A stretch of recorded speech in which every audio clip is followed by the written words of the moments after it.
স্বামীর পরকীয়া যেদিন ধরা পড়ে আমার কাছে সেদিন আমি কান্না করিনি, বরং কোমল কণ্ঠে জিজ্ঞাসা করেছিলাম, আচ্ছা বলো তো আমার ঠিক কি পরিবর্তন করা লাগবে, কি পরিবর্তন করলে অন্য মেয়ের কাছ থেকে আমার কাছে ফিরে আসবে। আমার কাছে মনে হয় নিশ্চয়ই তোমার মনের মতো না, তুমি আমাকে এই জন্য পছন্দ করো না, তুমি বললে আমি শুধরে নিব। আমি উত্তরে বলল, তুমি একজন ভার্সিটি প্রফেসর, কিন্তু তুমি একদম সাদামাটার মতো সবসময় থাকো, এটা আমার পছন্দ না। মনোযোগ দিয়ে শুনলাম আমার স্বামীর বলা কথা, ভাবলাম আমার হয়তো কোথাও সমস্যা, আমি ভার্সিটি প্রফেসর, আমি যে সব দিক দিয়ে ঠিক থাকবো এমনটা নাও হতে পারে, আমি হয়তো আমার স্বামীর চোখে স্মার্ট না। বিশ্বাস করেন আমি যথেষ্ট পরিমাণ স্মার্ট একটা মেয়ে, তারপরেও হাজবেন্ডের কথা মনোযোগ দিয়ে শুনলাম। এরপরে দীর্ঘ 2 মাস লাগিয়ে আমি নিজেকে এর থেকে আরো বেশি স্মার্ট করলাম। সাদামাটা দোষটা ছাড়িয়ে এবার বাইরের জগতে বেরিয়ে পড়লাম। নিজেকে যখন পরিপাটি করে স্বামীর জন্য তৈরি করলাম, ঠিক তখন দেখলাম আমার স্বামী তাতেও আমার উপরে সন্তুষ্ট না। আমি আবারও তাকে অন্য মেয়ের সাথে হাতে নাতে ধরলাম। সেদিন আমি তাকে ঝগড়া না করে নরম কণ্ঠে বললাম, তুমি না আমাকে আধুনিক হতে বলেছিলে,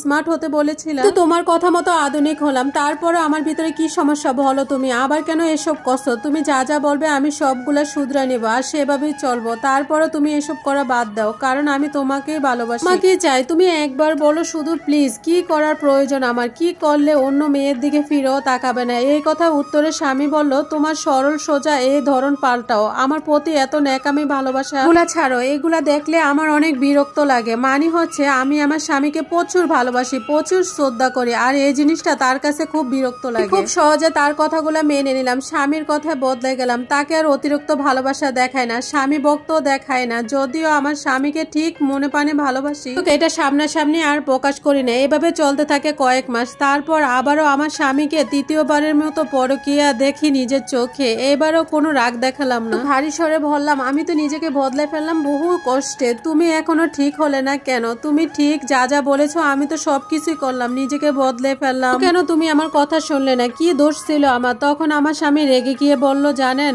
বলল আমার তুমিটাকেই পছন্দ না, তুমি আমার আশেপাশে থাকলে তোমার অতিরিক্ত ভালোবাসা দেখলে আমার দম বন্ধ হয়ে আসে। যার স্বামী এতবার পরকীয়া করে সেই মেয়ে কিভাবে এত শান্ত থাকে? তুমি কি আজও আমাকে ভালোবাসো? আমার স্বামী উত্তরে বলল, তুমি যদি আমাকে সত্যিই ভালোবাসতে তাহলে অন্য মেয়ের সাথে দেখে কেন রাগ দেখালে না? বড় রাগ দেখাইছো আমাকে, রাগ হয় না তোমার? আমার এখন তুমিটাকেই পছন্দ না, তোমাকে দেখলে আমার রাগ হয়, স্বাভাবিক আর 4-5টা মেয়ের মতো হতে পারো না তুমি? আমার স্বামী চিৎকার করে করে এই কথাগুলা বললো, এগুলো আমাকে শোনালো। তখন আমি হাসলাম, হেসে বললাম, রাগ তো দেখাতেই পারতাম, কিন্তু দেখাইনি। কেন জানো? ভালোবাসার মানুষকে কখনো রাগ দেখিয়ে ভয় দেখিয়ে বেঁধে রাখা যায় না, আদর দিয়ে ভালোবাসা দিয়ে আগলে রাখতে হয়। প্রিয় রক্ত মাংসে মানুষ, আমার রাগ হবে, অভিমান হয়, কত কিছু হয়। আমি চেয়েছিলাম আমার ভালোবাসা দিয়ে তোমাকে ফিরিয়ে আনবো, দিন শেষে দেখলাম আমার সবকিছু ব্যর্থ চেষ্টা হলো। আসলে আমার আগে বোঝা উচিত ছিল যে চলে যাবে সে শত অভিযোগ দিয়ে চলে যাবে, যেটা আমি এখন হারে হারে বুঝতে পারছি। হোক, তোমাকে এখন মুক্ত করে দিয়ে গেলাম,